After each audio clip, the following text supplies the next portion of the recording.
Welcome to TYT Sports, Turks and Jerks. Trevin Wade, by the way, the Giant who scored that touchdown. Been looking for that name. Welcome to Turks and Jerks, everybody. Steve-O, Jason Rubin, Ben Mankiewicz. We're halfway through the NFL season, 9 of 17 weeks done. Some teams at 9 games in, some teams at 8. If the playoffs happen today, still remarkably 3 undefeated teams. Mm-hmm. That's crazy, and they're nearly 4, but the Colts knocked off the Broncos in a huge win for them yesterday. All right, so let's take a look at the standings right now. This is how the playoffs would shape up. And it's the Patriots. They win the Super Bowl. Let's all go home. But seriously, let's look at that, and you're going to tell me that if this is how the playoffs started today, the Patriots would face the Bengals, and the Bengals would beat them, given what we've seen in front of us. I'm just saying there were a couple of years where the Patriots seemed unbeatable, and they were beaten. In the Super Bowl. By the Ravens. No, that's a good point. That's a good point. At home by the Ravens. It can happen. It's a little bit of a jump in the gun there. Also, but the Patriots. I don't disagree with you. I think they're an obvious favorite, but there's a lot of intrigue there. First of all, a couple of things that are shocking to see on the outside in the NFC, the Seahawks. And their road to get in is going to be tricky. I mean, they're 4-4. They could, right now, the way the Falcons have looked the last 4 weeks, they could probably sneak in, grab that last wild card spot from Atlanta. It is, if Bridgewater is out for a while, he really is a key decision maker there in Minnesota, doesn't make mistakes, and if Sean Hill has to quarterback for a long time, hard to believe that the Vikings can maintain that pace. Vikings and Packers have 2 matchups coming up. Week 11 is a big one for the Vikings and the Packers. We'll see how good, I imagine, though, the Packers hold on, win that division. And then the Eagles, obviously, I would say have some shot at tracking down the Giants. But that's an interesting matchup. My hunch is the Falcons do not keep that spot based on what I've seen the last 4 weeks. Do either of you guys?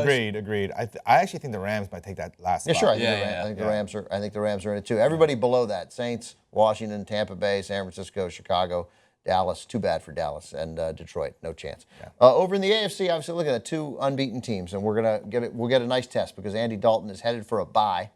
But not guaranteed. I mean, the Broncos are right there at 7-1. The amazing thing is that it's conceivable, the way things went in the first half, that the Bengals could go something like have a great second half, go 6-2, get 14-2 or 13-3, and not get a bye. Yeah. And get stuck playing a home playoff game.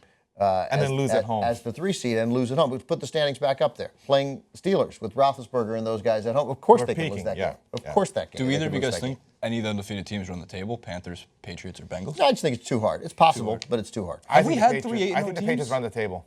Have we had 3 8-0 teams in the past?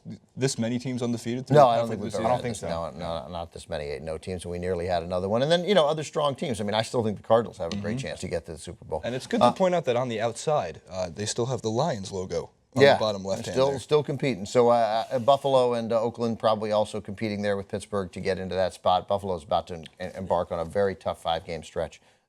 So winning yesterday was imperative. We'll see what happens there with Buffalo and with Oakland, and whether the Steelers, look, if Roethlisberger's out 2 weeks, there's a good chance they're 5-6 at the end of those 2 weeks, the way they've looked without him. Stealing a crazy win with Vic and the Chargers, and another lucky win with Jones. I'm not at all sold that the Steelers can survive that. I hope they do, because in the playoffs, that's an exciting team. It's shaping up it could be, somehow as good as the Bengals have played, I imagine that if the Patriots have to play the Bengals, as you say, in Foxborough for the AFC Championship game. And I sense the Patriots are going to go to the Super Bowl. I see Patriots versus the Cardinals. Yeah, that's what I think. Patriots, Cardinals. And I think Patriots win. Hey, where's my Giants fandom? It's been 4 years. Giants and the Patriots will meet in the Super Bowl again. No, I have, as does Jenk, I have a little bit of money on the Cardinals to win the Super Bowl. So, but obviously, like very much to see that happen. That'd be a lot of fun. I think you would follow Bruce Arians into combat. And by the way, real quick, we'll end this segment because before we started, we were talking about the Lions and how the shakeup is a good chance. There's talk in Detroit that they'll cut ties with Matt Stafford at the end of the year. Yeah, that's a good point. Matt Stafford should be the Cardinals quarterback. Palmer gets to play as long as he's effective, but how great would Stafford be? No, this doesn't happen in the NFL, but Stafford go to Arizona next year, be his backup, learn the system, and then play quarterback in Arizona for the next 6 years and be great. Like, that could happen. That's possible. Because that's a system. That's a great GM and a great head coach. And we'd learn very quickly whether Matt Stafford has anything in it. Maybe he doesn't. Maybe he's the screw-up that he's been in Detroit, the talented screw-up. Sources tell me it's a lot warmer in Arizona than it is in Detroit. That's a great point, Jeff. That's good spot to end. I don't even know why we have you on. Thanks for watching, everybody. Subscribe below.